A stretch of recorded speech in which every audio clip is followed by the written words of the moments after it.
Hello' everyone, আপোনালোকে মাছৰ কণীৰ পকৰি বনাই খায়নে?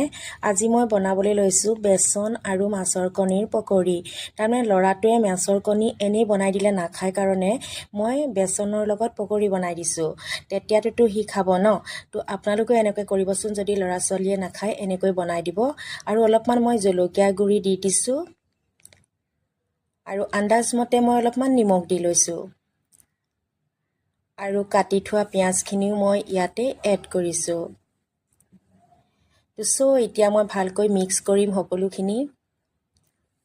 আৰু এতিয়া মিক্স কৰা হৈ গৈছে। ভিডিঅ'টো আপোনালোকে শেষলৈকে চাব আৰু ভাল লাগিলে প্লিজ লাইক কমেণ্ট কৰিব। আৰু মই অলপমান পানী দি লৈছোঁ।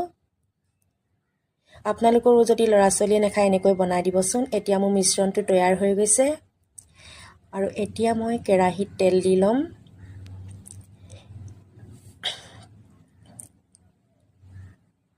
আৰু এতিয়া মই এটা এটাকৈ পকৰিখিনি বনাই ল'ম।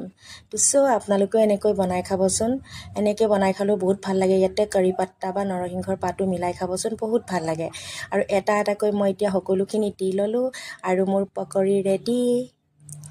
ভাল লাগিছেনে আপোনালোকে ক'বচোন। আপোনালোকেও এনেকৈ বনাই খাবচোন।